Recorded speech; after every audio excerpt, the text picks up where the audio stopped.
નમસ્કાર ગુજરાતવાસીઓ, ફરી એક વખત આપ સર્વે મિત્રોનું હાર્દિક સ્વાગત છે આજના તાજા અને નવા હવામાન સમાચારના વિડીયોની અંદર। મિત્રો, આજે થઈ છે 5 જુલાઈ અને વાર થયો છે શનિવાર। ત્યારે મિત્રો, ગુજરાતના જાણીતા એવા હવામાન નિષ્ણાત અંબાલાલ પટેલ સાથે પરેશભાઈ ગોસ્વામીએ પોતાની ડરામણી આગાહી વ્યક્ત કરી છે। ગુજરાતમાં આગામી 3 કલાકમાં તૂટી પડશે અનાધાર વરસાદ। હવે પછીની કલાકો માટે ગુજરાતવાસીઓ થઈ જાજો તૈયાર। ગુજરાતમાં આભ ફાટવાને લઈને, વીજળીના ગાજવીજ સાથે ધોધમાર વરસાદ પડવાને લઈને હવામાન વિભાગે પણ પોતાની આગાહી વ્યક્ત કરી છે। સાથે મિત્રો, આજના વિડીયોની અંદર આપણે જાણીશું કે અરબ સાગરમાં બની રહેલી વરસાદી સિસ્ટમ સાથે અત્યારે બંગાળની ખાડીમાંથી આવી રહેલી એક વરસાદી સિસ્ટમ, લો પ્રેશરવાળી વરસાદી સિસ્ટમ મધ્ય ભારતના ભાગો સુધી પહોંચી ગઈ છે। તો શું આ વરસાદી સિસ્ટમ ગુજરાત ઉપર કેટલી અસર કરશે? અને અત્યારે ગુજરાતના દરિયાઈ કાંઠાના ભાગોની અંદર તો મિત્રો 30થી લઈને 50 કિલોમીટર પ્રતિ કલાકની ઝડપે તોફાની પવનો ફૂંકાઈ રહ્યા છે। ધોળા દિવસે ગુજરાતમાં આભ ફાટશે। આંધી, તુફાન, વંટોળ સાથે મેઘરાજા ગુજરાતમાં મન મૂકીને વરસવાના છે। આ સાથે મિત્રો, હવે પછી તમે જોઈ શકો છો કે દક્ષિણી ગુજરાતના ભાગોની અંદર વાદળછાયું વાતાવરણ જોવા મળશે, જેમાં મિત્રો દક્ષિણી ગુજરાતના તમામ વિસ્તારોની સાથે સાથે અત્યારે ગુજરાતના સૌરાષ્ટ્રના દરિયાઈ સૌરાષ્ટ્રના ભાગો, જેમાં પશ્ચિમી સૌરાષ્ટ્રના ભાગો, પૂર્વીય સૌરાષ્ટ્રના ભાગો અને દક્ષિણ સૌરાષ્ટ્રના ભાગોમાં તો જાણે મેઘરાજા હવે પછીની કલાકોમાં 2 થી 3 ઇંચ સુધીના વરસાદ આપે। એ પહેલાં મિત્રો, આપણે જાણીશું કે અત્યારે જે લેટેસ્ટ આગાહી સામે આવી છે કે અરબ સાગરનો દરિયો અત્યારે ગાંડોતુર બન્યો છે। દરિયાની અંદર અત્યારે નવી વરસાદી સિસ્ટમ બનતી જોવા મળી રહી છે। આ સાથે મિત્રો, ગુજરાતના જાણીતા એવા હવામાન નિષ્ણાત અંબાલાલ પટેલ સાથે પરેશભાઈ ગોસ્વામીએ ડરામણી આગાહી વ્યક્ત કરી છે। એમના વિશે મિત્રો આપણે વાત કરીશું। ગુજરાતમાં વરાપ ક્યારે નીકળશે? શું મિત્રો ગુજરાતમાં હજુ પણ આવનારા દિવસોની અંદર જાણે આભ ફાટ્યું હોય, જળબંબાકાર જેવી પરિસ્થિતિ નિર્માણ પામી હોય, ત્યારે નવા વાવાઝોડા સાથે શું ગુજરાતમાં આ જુલાઈ મહિનો છે એ અંતિમ તબક્કાની અંદર ગુજરાતના લોકોને રડાવશે? કારણ કે મિત્રો, હવે છેલ્લા 2-3 દિવસથી વરસી રહેલા અનાધાર વરસાદના ભાગરૂપે ખેડૂતોના પાકને તો નુકસાન થયું જ છે, પરંતુ નવજીવન પણ અસ્તવ્યસ્ત થઈ ગયું છે। નદી નાળાઓ છલકાણા છે, રોડ રસ્તા પાણીમાં ગરકાવ થયા છે, અમુક શાળા કોલેજો હાલમાં પણ બંધ છે। આવી પરિસ્થિતિને લઈને શું ગુજરાતમાં જાણે લીલો દુષ્કાળ થયો? આ સાથે મિત્રો, અત્યારે ઇન્ડિયન મોન્સૂન ડિપાર્ટમેન્ટ તરફથી સમગ્ર ગુજરાત રાજ્યનો નકશો રજૂ થયો છે। IMD તરફથી કયા વિસ્તારની અંદર કેવા પ્રકારનું એલર્ટ જાહેર થયું છે એમના વિશે સવિસ્તાર જાણકારી મેળવીએ। એ પહેલાં મિત્રો, તમે આ વિડીયો ક્યાંથી જોઈ રહ્યા છો? તમારા ગામનું નામ, તમારા તાલુકાનું નામ અને તમે જે જિલ્લાથી આ વિડીયો જોઈ રહ્યા છો ત્યાં શું અત્યારે વરસાદ વરસી રહ્યો છે? તો ખાસ કરી મિત્રો, નીચે કોમેન્ટ બોક્સમાં કોમેન્ટ કરીને જરૂરથી જણાવી દેજો। અને મિત્રો, આપણે આ વિડીયોની અંદર 300 લાઇકનો ટાર્ગેટ રાખીએ છીએ। 300 લાઇક આવી જશે આ વિડીયોની અંદર તો ગણતરીની કલાકોમાં તમે જે કોમેન્ટ કરી છે એ વિસ્તારની અંદર આગામી 7 દિવસ દરમિયાન કેવું વાતાવરણ રહેશે, સાથે એ વિસ્તારની અંદર આગામી 7 દિવસ દરમિયાન કેટલા ઇંચ સુધીનો વરસાદ પડશે, શું વાવાઝોડા સાથે વરસાદની રહેલી છે એ વિસ્તારની અંદર આગાહી, તમામ અપડેટ મિત્રો એક પછી એક મેળવીએ। એ પહેલાં મિત્રો, ખાસ કરીને ચેનલ ઉપર નવા છો તો ખાસ મિત્રો આ ગુજ્જુ વેધર યુટ્યુબને ચેનલને સબસ્ક્રાઈબ પણ કરી દેજો। હાલ મિત્રો, તમે જોઈ શકો છો ઇન્ડિયન મોન્સૂન ડિપાર્ટમેન્ટ તરફથી સમગ્ર ગુજરાત રાજ્યનો નકશો રજૂ થયો છે, જેમાં અત્યારે કચ્છ લાગુના વિસ્તાર, સાબરકાંઠા, આ સાથે મિત્રો તમે જોઈ શકો છો કે આ ઉત્તર ગુજરાતના તમામ વિસ્તારોની અંદર અતિ ભારે વરસાદ વરસવાને લઈને, મેઘતાંડવ શરૂ થવાને લઈને અત્યારે ડરામણી આગાહી દર્શાવવામાં આવી છે। નદી નાળાઓ છલકાશે, આભ ફાટશે, જળબંબાકાર જેવી પરિસ્થિતિ અને પૂરની સ્થિતિ નિર્માણ પામે એવી અત્યારે અંબાલાલ પટેલે પણ પોતાની આગાહી વ્યક્ત કરી છે। આ સાથે દક્ષિણી ગુજરાતના ભાગોની સાથે સૌરાષ્ટ્રના ભાગોની અંદર અત્યારે વાતાવરણમાં થોડીક અત્યારે વરસાદની માત્રા છે એમાં ઘટાડો થયો છે, વિસ્તારમાં ઘટાડો થયો છે। આ સાથે મિત્રો, હવે લાંબા ગાળાની આગાહી વિશે વાત કરીશું, જેમાં મિત્રો તારીખ 6, 7, 8 અને 9 તારીખના રોજ ગુજરાતમાં કયા વિસ્તારની અંદર વરસાદ પડશે તો એમના વિશે મિત્રો જે નકશા રજૂ થયા છે એ નકશા વિશે મિત્રો આપણે વિગતવાર ચર્ચા કરીએ। હાલ મિત્રો, અત્યારના જે હવામાનના આંકડા સામે આવી રહ્યા છે, જેમાં મિત્રો હવે પછી આ ગુજરાતના આ ભાગોની અંદર જાણે મેઘરાજા મન મૂકીને વરસી રહ્યા હોય। આ સાથે મિત્રો, ગુજરાતના સૌરાષ્ટ્રના દરિયાઈ કાંઠાના ભાગો, જેમાં જામનગર, અમરેલી લાગુના વિસ્તારની અંદર ભારે વરસાદ વરસવાને લઈને યલો એલર્ટનું સિગ્નલ જાહેર થયું।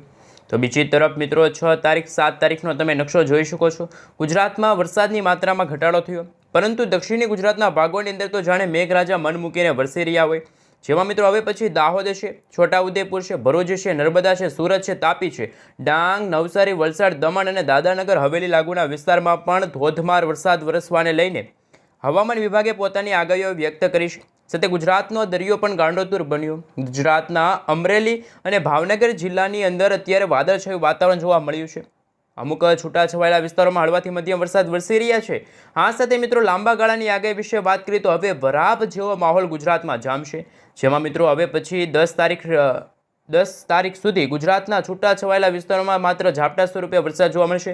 નહીંતર તો વરાપ જેવો માહોલ છે ગુજરાતના સંપૂર્ણપણે વિસ્તારમાં જોવા મળશે. આ સાથે મિત્રો અત્યારે જે રીતે વરસાદ વરસી રહ્યો છે તો એમને લઈને જે અત્યારે ગુજરાતમાં આગામી 8 તારીખના રોજ પણ તમે જોઈ શકો છો 30થી લઈને 40 કિલોમીટર પ્રતિ કલાકની ઝડપે હળવાથી લઈને મધ્યમ વરસાદ અને સાથે સાથે ભારે પવનો ફૂંકાવાને લઈને કોઈ ડરામની આગાહી નથી. આમ તો મિત્રો અત્યારે આગામી 2-3 દિવસ સુધી એટલે કે તારીખ 5, 6 અને 7 તારીખ સુધી જ ગુજરાતમાં ભારેથી અતિ ભારે વરસાદની આગાહી છે હવામાન વિભાગે વ્યક્ત કરી છે. ત્યાર પછી ગુજરાતનું વાતાવરણમાં ખાસ મિત્રો ભેજનું પ્રમાણ ઘટવાના કારણે વાતાવરણ બિલકુલ ચોખ્ખું જોવા મળશે. ગુજરાતમાં વરાપ નીકળી જશે એવા પણ અત્યારના હવામાન સમાચાર સામે આવી રહ્યા છે. આ સાથે મિત્રો વિન્ડીસ એપ્લિકેશનના માધ્યમથી જાણીશું કે શું વર્ષ 2025નું વાવાઝોડું આ જુલાઈ મહિનાના અંતિમ દિવસોની અંદર જોવા મળશે. શું આ વાવાઝોડું ગુજરાત તરફ આગળ વધશે તો ગુજરાતના ઉત્તર ગુજરાત અને દક્ષિણ ગુજરાતના ભાગોને જ કેમ અસર કરશે? શું કચ્છ લાગુના વિસ્તારની અંદર હવે પછીની કલાકોમાં લાગી ચૂક્યો છે રેડ એલર્ટનું સિગ્નલ? તો એમના વિશે પણ મિત્રો આપણે સવિસ્તાર જાણકારી મેળવીએ. હાલ મિત્રો તમે જોઈ શકો છો અત્યારે મધ્ય ભારતના ભાગોની સાથે અત્યારે છૂટાછવાયેલા વિસ્તારોમાં નાની વરસાદી સિસ્ટમ જોવા મળી રહી છે. વીજળીના કડાકા ભડાકા થંડરસ્ટોર્મ એક્ટિવિટીના ભાગરૂપે આ વરસાદી સિસ્ટમ ગુજરાતમાં ત્રાહીમામ મચાવશે. એમને લઈને પણ અત્યારે ડરામની આગાહી સામે આવી છે. આ સાથે પૂર્વ ભારતના ભાગોમાં તમે જોઈ શકો છો ધાનવડ લાગુના વિસ્તાર સુધી આ વરસાદી સિસ્ટમનો ઘેરાવો જોવા મળી રહ્યો છે. પરંતુ એ જ સમયે મુંબઈના દરિયાઈ કાંઠાના ભાગોની અંદર અરબ સાગરમાંથી આવી રહેલી વરસાદી સિસ્ટમ તાહીમાં મચાવશે.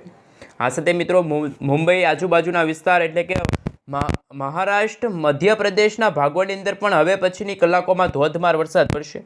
તો આ સાથે મિત્રો આ વરસાદી સિસ્ટમ તમે જોઈ શકો છો મધ્ય ભારતના ભાગો સુધી પહોંચેલી વરસાદી સિસ્ટમ હવે પછીની કલાકોમાં ગુજરાત સુધી અસર કરશે.